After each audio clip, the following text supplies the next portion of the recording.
نصلی علی رسول الکریم اما بعد قال النبی صلی اللہ علیہ وسلم لا عدوى ولا طیارہ ولا حام ولا سفر او کما قال علیہ الصلاۃ والسلام سبحانک لا علم لنا الا ما علمتنا انک انت العلیم الحکیم رب اشرح لی صدری ویسر لی امری واحلل عقدۃ من لسانی یفقهوا قولی رب زدنی علما وارزقنی فہما۔ بخاری شریف کی ایک حدیث جس کے راوی حضرت ابو ہریرہ رضی اللہ تعالی عنہ ہیں، آپ کے سامنے میں نے تلاوت کی ہے۔ اس حدیث مبارکہ کے اندر اللہ کے نبی صلی اللہ علیہ وسلم نے 4 ایسے نظریات کی، 4 ایسی فکروں کی، 4 ایسی توہمات کی نفی فرمائی ہے جن کا اسلام سے پہلے دور جاہلیت کے اندر وجود تھا۔ ان میں سب سے پہلی جو چیز تھی وہ متعدی مرض کے متعلق ایک نظریہ اور عقیدہ تھا کہ ایک مرض ایک سے دوسرے کو لگ جاتا ہے۔ اسلام نے اس کی آ کے نفی فرمائی کہ لا عدوى، اسلام میں چھوت چھات کا مرض، اسلام میں ایک سے دوسرے کو لگنے کا عقیدہ، بیماری کے ایک سے دوسرے کو لگنے کا جو عقیدہ ہے، اسلام میں اس کی کوئی حیثیت نہیں ہے۔ ایک صحابی نبی کریم صلی اللہ علیہ وسلم کی خدمت اقدس میں حاضر ہوئے اور آ کے عرض کیا، یا رسول اللہ میرے اونٹوں کو خارش ہو گئی ہے۔ تو آپ صلی اللہ علیہ وسلم نے ان سے پوچھا کہ کس طرح ہو گئی؟ تو کہنے لگے کہ یا رسول اللہ پہلے ایک اونٹ کو ہوئی اور پھر اس کے بعد سب کو ہو گئی۔ تو آپ صلی اللہ علیہ وسلم نے فوراً ان کے عقیدے اور فکر کی اصلاح فرمائی اور آپ نے فوراً پوچھا، لمن اجرب الاول، جو پہلا اونٹ تھا اس کو خارش کہاں سے لگی؟ تو اس کے جواب میں وہ خاموش ہو گئے۔ تو آپ نے فرمایا کہ جس طریقے سے پہلے اونٹ کو از خود بیماری اللہ کی طرف سے لگی، اسی طریقے سے باقی اونٹوں کو بھی من جانب اللہ بیماری لگی ہے۔ تو یہ نظریہ اور عقیدہ اور یہ فکر اور سوچ کہ ایک کے بیماری لگنے سے باقیوں کو بھی بیماری لگ جاتی ہے، اسلام میں اس کا کوئی چونکہ تصور نہیں ہے، اس لیے اسلام نے اس کی نفی فرمائی۔ اور اس نظریے اور اس فکر کا اور اس عقیدے کا تعلق چونکہ جاہلیت کے دور کے ساتھ تھا، تو نبی کریم صلی اللہ علیہ وسلم نے بڑی وضاحت اور صراحت کے ساتھ آپ نے اس کی نفی فرمائی کہ لا عدوى، اسلام میں متعدی مرض کا کوئی تصور نہیں ہے۔ اذا مرضت فهو یشفین، انسان کوئی عقیدہ اور مسلمان کو یہ عقیدہ پکا رکھنا چاہیے کہ جو بھی بیماری، دکھ، تکلیف اور پریشانی ہے یہ اللہ کی طرف سے آتی ہے اور اس کو دور بھی وہی کر سکتا ہے۔ تو سب سے پہلے آپ نے اس کی نفی فرمائی۔ اس کے بعد دوسری جس چیز کی نفی فرمائی وہ بھی جاہلی ایک عقیدہ تھا کہ لوگ پرندوں سے فال لیا کرتے تھے،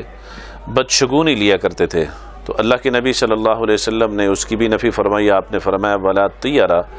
اس کی بھی کوئی حقیقت نہیں ہے۔ جیسے آج کل ہمارے ہاں بھی یہ ایک کاروبار بن گیا ہے اور ہمارے ہاں بھی پرندوں سے باقاعدہ فال نکالی جاتی ہے، نکلوائی جاتی ہے۔ جیسے ہمارے ہاں طوطا فال نکالتا ہے کے نام سے ہر جگہ پہ مختلف قسم کے ایمان خراب کرنے والے لوگ بیٹھے ہوتے ہیں، جو لوگوں کی سوچ کو، لوگوں کی فکر کو، لوگوں کے عقیدے کو تباہ کرتے ہیں اور برباد کرتے ہیں۔ اور قرآن و سنت سے دوری کی وجہ سے چونکہ ہمارے ہاں بھی ضعیف الاعتقادی ایک بہت ہی خطرناک مرض بن چکا ہے، تو اس حوالے سے جہاں کہیں سے بھی ہمیں کوئی تھوڑی سی بھی کوئی بات معلوم ہوتی ہے تو فوراً ہم اس کی طرف دوڑنا شروع کر دیتے ہیں اور اپنے ایمان کا سودا کر بیٹھتے ہیں۔ دور جاہلیت کے اندر بھی ایسے ہی ہوا کرتا تھا۔ اللہ کے نبی صلی اللہ علیہ وسلم نے اس کی بھی بڑی صراحت کے ساتھ آپ نے نفی فرما دی کہ ولا طیارہ، اس کی بھی کوئی حقیقت نہیں ہے۔ تیسری بات جس کی اللہ کے نبی صلی اللہ علیہ وسلم نے اس حدیث سے مبارک میں نفی فرمائی ہے وہ ہے ولا حامہ، کہ الو کی آواز کے اندر کسی قسم کی کوئی نحوست نہیں ہے۔ ہمارے ہاں بھی آج یہ تصور پایا جاتا ہے کہ الو جب بولنے لگتے ہیں تو سمجھا جاتا ہے کہ الو کے بولنے کے اندر چونکہ نحوست ہے، اور کسی بھی جگہ کی ویرانی کے متعلق جب کوئی استعمال کیا جاتا ہے جملہ تو کہا جاتا ہے جی کہ فلاں جگہ پہ الو بول رہے ہیں۔ تو یہ ایک استعارہ بن گیا ہے اور یہ ایک ضرب المثل بن گئی ہے کہ الو کے بولنے کو ویرانی اور نحوست سے تعبیر کیا جاتا ہے، اور اس کی آواز سے نحوست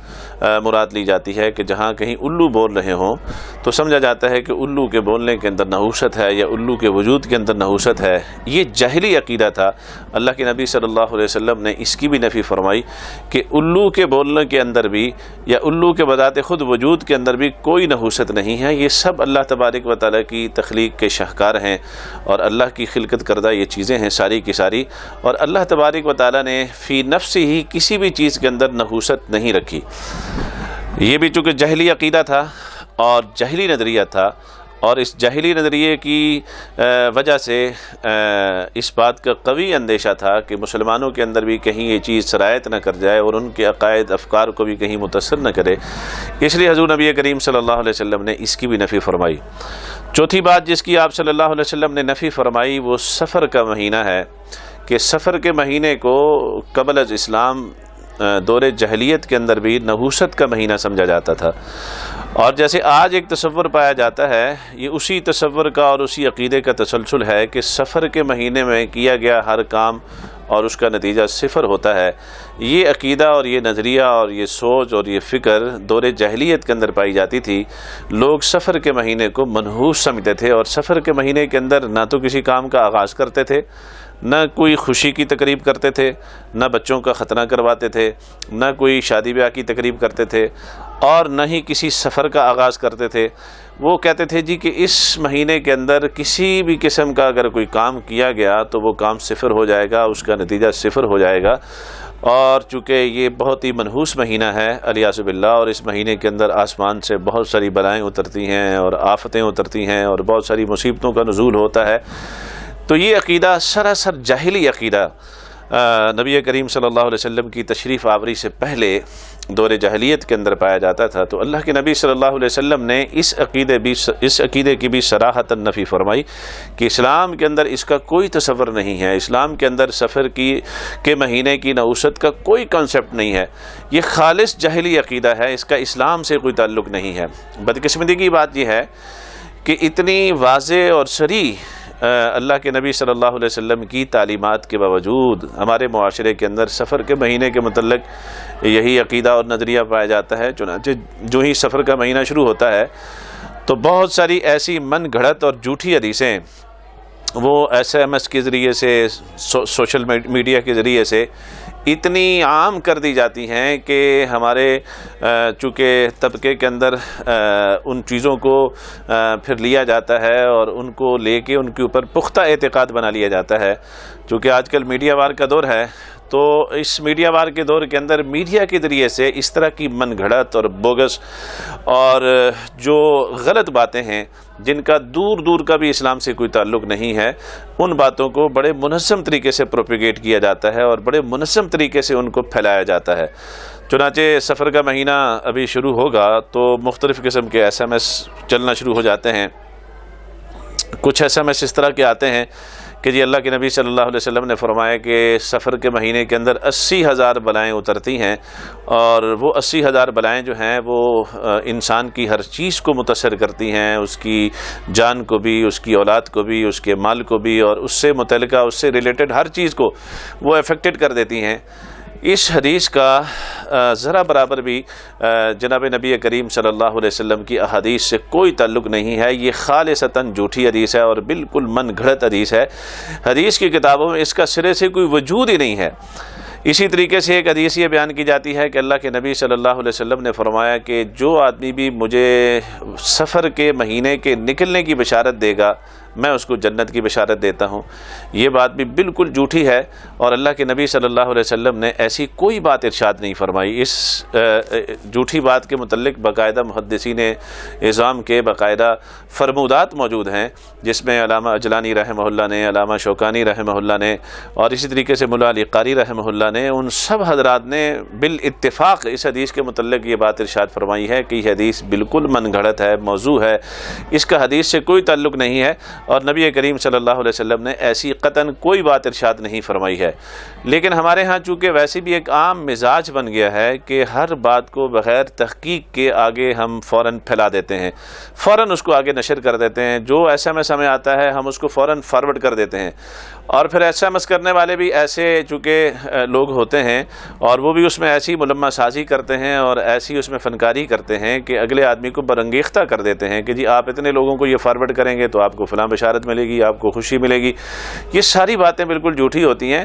میسج فارورڈ کرنے سے جو ہے وہ خوشیاں صرف نہیں ملتی بلکہ اللہ اور اس کے رسول کو راضی کرنے سے اور اللہ اور اس کے رسول کی جو حقیقی تعلیمات ہیں ان کو پھیلانے سے اللہ کی طرف سے بشارتیں ملتی ہیں اور اللہ کے رسول کی طرف سے ملتی ہیں۔ تو اس طرح کے جو میسیجز ہوتے ہیں، پہلی بات تو یہ ہے کہ ان کو بغیر تحقیق کے آگے نہیں فارورڈ کرنا چاہیے۔ ویسے بھی اللہ کا اور اللہ کے رسول کا ہمیں حکم ہے کہ بغیر تحقیق کے کسی بات کو بھی آگے مت فارورڈ کرو، آگے مت نقل کرو اس کو۔ اللہ کے نبی صلی اللہ علیہ وسلم نے فرمایا کفا بالمرء کذبا ان یحدث بکل ما سمع، آدمی کے جھوٹا ہونے کے لیے اتنا ہی کافی ہے کہ وہ ہر سنی سنائی بات کو آگے نقل کر دے۔ اور قرآن کریم کے اندر بھی اللہ نے فرمایا کہ ان جاءکم فاسق بنبأ فتبینوا، کہ جب بھی آپ کے پاس کوئی خبر آئے تو اس کی تحقیق کرو اور تحقیق کے بغیر اس کو مت آگے پھیلاؤ۔ تو اس لیے اس طرح کی جو باتیں ہوتی ہیں اگر آپ کے پاس آئیں تو اس کی تحقیق ضرور کریں، اور تحقیق بھی پھر کس سے کرنی ہے؟ ہر ایرے غرے نتھو خیرے سے اس کی تحقیق بھی نہیں کرنی، بلکہ قرآن و حدیث کے متعلق، شریعت کے متعلق جب بھی کسی امر کی تحقیق کرنی ہو تو وہ جو قرآن اور حدیث کے ماہرین ہیں، جو علماء ہیں، جو مفتیان اکرام ہیں، قرآن اور حدیث سے متعلق اور شریعت سے متعلق ان سے تحقیق کروائیں۔ جو نام نہاد قسم کے اسکالر ہوتے ہیں، پروفیسر ہوتے ہیں، لیکچرر ہوتے ہیں، جو اردو کی تفسیریں اور اردو کی حدیث کی کتاب کی جو شروحات ہوتی ہیں ان کو پڑھ کے وہ مفکر بن بیٹھتے ہیں یا وہ اسکالر بن بیٹھتے ہیں جن کو دین کی الفابیٹ کا بھی پتہ نہیں ہوتا، ان سے تحقیق کی شریعت نے اجازت نہیں دی ہے۔ اذا جاءہم امر من الامن او الخوف اذاعوا به ولو ردوه الى الرسول والى اولي الامر منهم۔ قرآن کریم نے باقاعدہ تحقیق کا حق تفویض کیا ہے کہ تحقیق کا حق یا تو اللہ کے رسول کے پاس ہے، اور اللہ کے رسول جب نہیں ہوں گے تو اللہ کے رسول کے بعد اہل علم جو ہیں وہ تحقیق کے مجاز ہیں، اور یہ منصب ان کے پاس ہے، وہ تحقیق کریں گے کسی بھی معاملے کے اندر۔ تو اس لیے جب بھی اس طرح کی کوئی بات جو دینی حوالے سے آپ کو کوٹ کی جا رہی ہے یا آپ تک پہنچائی گئی ہے تو اس کو آگے فارورڈ کرنے سے پہلے ضروری ہے کہ آپ اس کو ضرور کسی نہ کسی عالم سے، کسی مفتی سے جو اتھنٹک عالم ہو، اتھنٹک مفتی ہو، آپ اس سے اس کے بارے میں ضرور تحقیق کر لیں اور اس کے بعد پھر اس کو آگے فارورڈ کریں۔ اگر وہ بات سچی ہے اور حقیقی ہے تو اس کے فارورڈ کرنے میں یقیناً بہت بڑا اجر ثواب ہے۔ بلغوا عنی ولو آیا، اللہ کے نبی کا حکم ہے۔ لیکن خدا نخواستہ اگر وہ بات جھوٹی تھی، اگر خدا نخواستہ وہ بات غلط اور من گھڑت تھی اور اس کو حضور پاک کی طرف منسوب کر کے آگے فارورڈ کر دیا گیا تو پھر اللہ کے نبی صلی اللہ علیہ وسلم کی اس کے متعلق بڑی سخت قسم کے وعید ہے۔ آپ نے فرمایا کہ من کذب علی متعمدا فلیتبوأ مقعده من النار، جو میرے اوپر جان بوجھ کے جھوٹ بولے گا وہ اپنا ٹھکانہ جہنم میں تصور کرے۔ تو یہ بہت سخت قسم کی وعید ہے، اس لیے حدیث کے معاملے میں تو بہت ہی زیادہ احتیاط کی ضرورت ہے۔ ہمارے جو اکابر تھے اور ہمارے جو بزرگ حضرات تھے وہ جب بھی حدیث کو نقل کرتے تھے تو روایت باللفظ سے احتیاط کرتے تھے، بلکہ روایت بالمعنی کیا کرتے تھے، یعنی حدیث کے جو الفاظ ہیں ان کو بیان کرنے سے گریز کرتے تھے کہ خدا نخواستہ اگر کسی جگہ پہ لفظ میں بلا قصد و ارادہ بھی اگر خدا نخواستہ غلطی ہو گئی تو کہیں ہم اس حدیث کا مصداق نہ بن جائیں جس میں اللہ کے نبی نے جہنمی ہونے کی وعید سنائی ہے۔ تو وہ روایت باللفظ یعنی جو حدیث کے الفاظ ہیں ان کو بیان کرنے سے بڑی احتیاط سے کام لیتے تھے۔ ہاں، روایت بالمعنی کر دیتے تھے، روایت بالمفہوم کر دیتے تھے، یعنی اس کا مفہوم بیان فرما دیا کرتے تھے یا اس کا معنی بیان کر دیا کرتے تھے، لیکن الفاظ کے نقل میں بڑی احتیاط کرتے تھے کہ کہیں زبان پھسل جائے خدا نخواستہ اور سبقت لسانی کی وجہ سے کوئی ایسا معاملہ ہو جائے تو ہم کہیں اس وعید کا مصداق نہ بن جائیں، اس سے احتیاط کیا کرتے تھے۔ تو دین احتیاط کا تقاضا کرتا ہے۔ تو سفر کے مہینے کے متعلق اس طرح کی جو باتیں ہیں یہ 100% جھوٹی ہیں۔ ہمارے ہاں ایک بات یہ بھی بڑی مشہور ہے کہ سفر کا جو آخری بدھ تھا اس آخری بدھ کو حضور نبی کریم صلی اللہ علیہ وسلم کی جو بیماری تھی اس سے آپ کو شفا ہوئی، اور پھر اس بدھ کو باقاعدہ ہمارے ہاں روزے کا بھی بعض لوگ اہتمام کرتے ہیں، اور بعض لوگ روزہ نہ بھی رکھیں تو اس بدھ کو مٹھائیاں تقسیم کرتے ہیں یا چاول پکا کے تقسیم کرتے ہیں، اور جو لوگ روزہ رکھتے ہیں اس کی جو افطار ہے وہ کچوریوں سے کرتے ہیں، اور اس کو کچوری روزہ بھی کہا جاتا ہے ہمارے ہاں۔ تو یہ جو کچوری روزہ ہے یا آخری جو بدھ ہے، اس بدھ کے متعلق یہ جو نظریہ ہے کہ حضور نبی کریم صلی اللہ علیہ وسلم کو بیماری سے شفا ملی تھی، یہ بھی سراسر حقائق کے منافی ہے اور سراسر حقائق کے خلاف ہے۔ حضور نبی کریم صلی اللہ علیہ وسلم کو اس بدھ میں بیماری سے شفا نہیں ملی تھی، بلکہ اس بدھ کو آپ کی بیماری کا آغاز ہوا تھا۔ یہ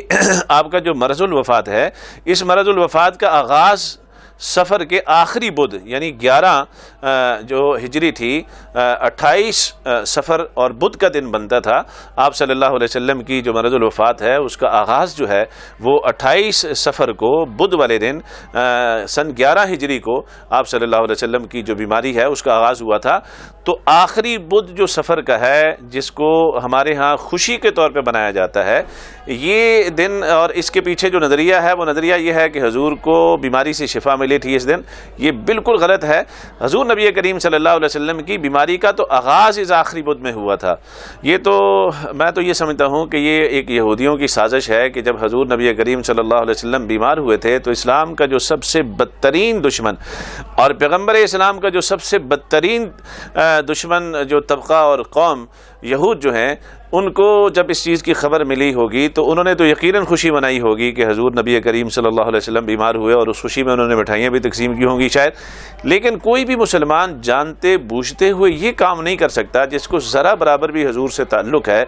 وہ کبھی بھی اس کا تصور بھی نہیں کر سکتا۔ لیکن ہمارے ہاں چونکہ ناواقفیت میں، جہالت میں اور سنی سنائی روایات کے اندر اور اس طریقے سے مختلف قسم کے جو پروپیگنڈے ہوتے ہیں اس کے زیر اثر ہونے کی وجہ سے بہت ساری ایسی غلط چیزوں کا ارتکاب ہم کر بیٹھتے ہیں کہ اگر ہم ان کے حقائق سے واقف ہو جائیں تو ہم یقیناً اپنے کیے کے اوپر شرمندہ ہوں گے۔ تو یہ بھی بالکل خلاف حقیقت بات ہے۔ حضور نبی کریم صلی اللہ علیہ وسلم کی بیماری ختم نہیں ہوئی آخری بدھ کو، بلکہ آپ صلی اللہ علیہ وسلم کی بیماری کا آغاز ہوا تھا اس دن کو۔ اس کے علاوہ جو ہے کچھ لوگوں نے سفر کے مہینے کے اندر مختلف قسم کی نمازیں وہ ایجاد کر دی ہیں